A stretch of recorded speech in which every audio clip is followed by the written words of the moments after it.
Hello everyone, very good morning दोस्तों। ये तिरंगा हवा के झोंकों से नहीं तुम्हारी सांसों से लहराएगा। सभी दोस्तों को गणतंत्र दिवस की हार्दिक शुभकामनाएं। शुभ प्रभात, हैप्पी रिपब्लिक डे। जैसा कि दोस्तों आप लोगों को पता है कि आपका जो ICAR IARI के एग्ज़ाम जो तुम्हारा 25 को होना था, लेकिन वो अब तुम्हारा बढ़कर डेट बढ़ गई है उसकी, यानी एग्ज़ाम है वो एक्सपोन हो चुका है। अब देखते हैं डेट कब आती है। उससे पहले हम बहुत ही प्रैक्टिस सेट से बहुत ही मोस्ट इम्पॉर्टेंट क्वेश्चंस हैं वो हम लेकर आए हैं। जैसा कि ये ICAR IARI के एग्ज़ाम के लिए स्पेशल यूट्यूब सीरीज़ बोल सकते हैं, स्टार्ट किए गए हैं। इंडिविजुअल टॉपिक उठाए गए हैं इसमें, यानी इंडिविजुअल टॉपिक्स कवर किए गए हैं। सारे टॉपिक से क्वेश्चन उठाए गए हैं। हम सोशल स्टडी कह सकते हैं, सोशल साइंस कह सकते हैं इसे। क्वेश्चन नंबर इसका हम फर्स्ट देखते हैं कि निम्नलिखित में से कौन सी पंचवर्षीय योजना रणनीतिक रूप से हरित क्रांति से जुड़ी रहती है। हरित क्रांति से जुड़ी रहती है, तो तुम्हारा आंसर होगा चौथी पंचवर्षीय योजना, fourth 5 year plans. Question number second की बात करते हैं। उर्वरक में क्रांति का संबंध किस रंग से होता है। ये उर्वरक में क्रांति का संबंध होता है उर्वरक तुम्हारा ग्रे। क्वेश्चन नंबर 3 की बात करते हैं। राष्ट्रीय आपदा प्रबंधन प्राधिकरण के किसके द्वारा अध्यक्षता की जाती है। राष्ट्रीय आपदा प्रबंधन प्राधिकरण की किसके द्वारा अध्यक्षता की जाती है। इसका आंसर आपका होगा प्रधानमंत्री यानी प्राइम मिनिस्टर के द्वारा आपकी की जाती है। क्वेश्चन नंबर 4 की बात करते हैं दोस्तों। क्वेश्चन नंबर 4, निम्नलिखित में से कौन सा स्थान राष्ट्रीय चावल अनुसंधान संस्थान भारत में स्थित है। कटक और कोलकाता। यहाँ पे हमने 2 ऑप्शन लिख दिए हैं, कटक और कोलकाता में से बताना है। याद रखना, चावल जो भी अनुसंधान संस्थान है, क्योंकि चावल को जब हम दांतों से तोड़ते हैं तो वो कट कट की आवाज़ होती है, यानी हम कह सकते हैं चावल अनुसंधान संस्थान केंद्र है वो कहाँ है, वो है तुम्हारा कटक में। मिश्रित अर्थव्यवस्था का मतलब क्या होगा। मिश्रित अर्थव्यवस्था का मतलब क्या होगा। सार्वजनिक और निजी क्षेत्रों के सह अस्तित्व को मिश्रित अर्थव्यवस्था कहते हैं। सार्वजनिक और निजी क्षेत्रों के सह अस्तित्व को, यानी कह सकते हैं coexistence of public and private sector. Question number अगले की बात करते हैं। सुनामी आने का क्या कारण होता है। सुनामी आने का क्या कारण होता है। सागर की तल की अचानक गति, यानी सागर के जो तली में होती है ना, सागर में जो तली में अचानक से गति होना, यानी sudden motion of ocean floor. जब सडन अचानक से फ्लोर होता है तो क्या होता है, सुनामी आने का यही कारण है। भूकंप की तीव्रता का क्या मानक है, यानी भूकंप की तीव्रता को किससे मापा जाता है। तो हम कह सकते हैं भूकंप की तीव्रता को रिएक्टर स्केल से मापते हैं। क्वेश्चन नंबर 8 की बात करते हैं। क्वेश्चन नंबर 8, कौन सा जिला अफीम के उत्पादन के लिए जाना जाता है। कौन सा जिला अफीम के उत्पादन के लिए जाना जाता है, तुम्हारा मंदसौर। कौन सा जिला दोस्तों, मंदसौर जिला अफीम की खेती के लिए जाना जाता है। इसी के साथ एक मोटिवेशनल कोट भी सुना देते हैं आप लोगों को। तू रख हौसला वो मंजर भी आएगा। तू रख हौसला वो मंजर भी आएगा, प्यासे के पास चलकर समंदर भी आएगा। तू रख हौसला वो मंजर भी आएगा, प्यासे के पास चलकर समंदर भी आएगा।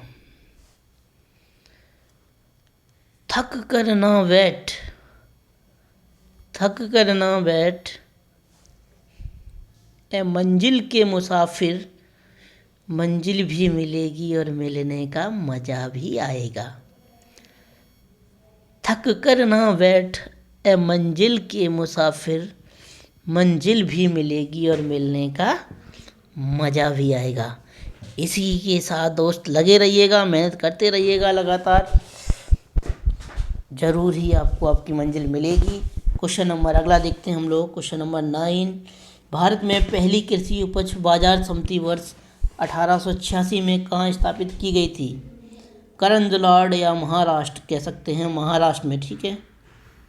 क्वेश्चन नंबर 10 की बात करते हैं। भारत में सामुदायिक विकास कार्यक्रम कब शुरू किया गया? भारत में सामुदायिक विकास कार्यक्रम कब शुरू किया गया दोस्तों? 2 अक्टूबर 1952 में। सामुदायिक विकास कार्यक्रम 2 अक्टूबर 1952 में स्टार्ट किया गया था। क्वेश्चन नंबर 11 की बात करते हैं। हॉर्टिकल्चर, बागवानी का अर्थ क्या है? इसका फलों और सब्जियों की कृषि यानी growing of fruits and vegetables कहते हैं, जैसे growing of fruits and vegetables. Question number 12 की बात करते हैं। भारत में राष्ट्रीय आय का अनुमान लगाने वाला पहला व्यक्ति कौन था? भारत में राष्ट्रीय आय का अनुमान लगाने वाला पहला व्यक्ति कौन था? दादा भाई नौरोजी। वेरी इंपॉर्टेंट क्वेश्चन, सारे क्वेश्चन ही इंपॉर्टेंट हैं दोस्तों। क्वेश्चन नंबर अगले की बात करते हैं। सकल फसल वाले क्षेत्र से कुल बोए क्षेत्र के अनुपात को क्या कहते हैं? फसल संघनता यानी क्रॉपिंग इंटेंसिटी, क्रॉपिंग इंटेंसिटी कहते हैं। सकल फसल वाले क्षेत्र से कुल बोए हुए क्षेत्र के अनुपात को क्या कहा जाता है? Cropping intensity. नाइट्रोजन स्थिर करने वाले, क्वेश्चन नंबर 14, नाइट्रोजन स्थिर करने वाले जीवाणु में से किसकी जड़ों की कोशिकाओं के साथ संयोजन करते हैं? और इसका होगा आपका दाल। नाइट्रोजन है वो दाल के साथ संयोजन करते हैं। अगला क्वेश्चन नंबर हम बात करते हैं। गेहूं का उत्परिवर्ती किस्म क्या है? सरवती सोनारा। गेहूं का उत्परिवर्ती किस्म क्या है? तुम्हारा सरवती सोनारा। कौन सा राज्य प्राकृतिक रबर का एक प्रमुख उत्पादक है? कौन सा राज्य एक उत्पादक रबर का प्रमुख उत्पादक राज्य है? कौन सा है भैया? केरल है दोस्तों, केरल। कौन सा है? केरल।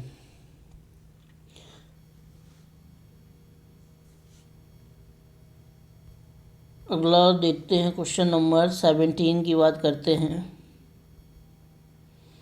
क्वेश्चन नंबर 17 की बात करते हैं।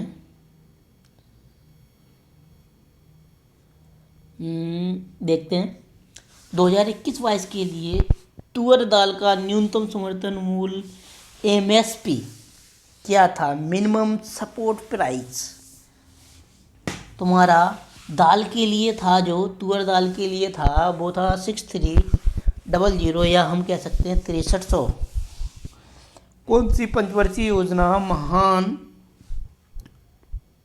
नोविस मॉडल पर आधारित थी? काफ़ी क्वेश्चन ये पूछा जाता है सभी एग्जामों में। सेकंड जो दूसरी महान नोविस पर आधारित पंचवर्षीय योजना थी बच्चों, वो दूसरी थी। अब हम क्वेश्चन नंबर बात करते हैं 19। उर्वरक सब्सिडी किसके द्वारा प्रदान की जाती है? उर्वरक सब्सिडी है वो आपका केंद्रीय सरकार द्वारा प्राप्त की जाती है। दुनिया में उगाई जाने वाली कपास का सबसे अच्छा प्रकार कौन सा है? लंबे रेशे वाली जो होती है कपास, वो सबसे अच्छी होती है। कौन सी सबसे अच्छा प्रकार कौन सा है? लंबे रेशों वाले, ठीक है। जिसके रेशे लंबे होते हैं वो सबसे उत्पादक होती है। पहाड़ी क्षेत्रों में भूकंप का कारण कौन बन सकता है भूस्खलन। पहाड़ी क्षेत्रों में भूकंप आने का जो कारण है वो भूस्खलन की वजह से आता है, जिसे हम कहते हैं लैंडस्लाइड्स। ठीक है। कौन से देश में बाजार पर आधारित स्टील उद्योग हैं? वो हैं आपके जर्मनी में। किस पे? स्टील पे आधारित उद्योग जर्मनी में है वो तुम्हारे। मक्का का दाना क्या है? मक्का का दाना एक फल होता है, फ्रूट बोलते हैं जिसे। क्वेश्चन नंबर 24 की बात करते हैं। वैश्वीकरण के मुख्य अंग कितने हैं? 4 हैं। आर्थिक विकास का तीसरा क्षेत्र कौन सा है? सेवा। आपके 25 क्वेश्चन ये थे दोस्तों जो हमने करवाए हैं। काफ़ी मोस्ट इम्पोर्टेंट क्वेश्चन थे जो हमारे कंप्लीट हो गए हैं। ऐसे ही क्वेश्चन आपको मिलते रहेंगे। अब दोस्तों जाते टाइम लहरों से डरकर नौका पार नहीं होती, कोशिश करने वालों की कभी हार नहीं होती। नन्ही चींटी जब दाना लेकर चलती है, चढ़ती दीवारों पर 100 बार फिसलती है। मन का विश्वास रगों में साहस भरता है, चढ़कर गिरना और गिरकर चढ़ना ना करता है। आखिर उसकी मेहनत बेकार नहीं होती, कोशिश करने वालों की हार नहीं होती। इन्हीं शब्दों के साथ दोस्तों जय हिंद, जय भारत। मिलते हैं अगले क्लास में।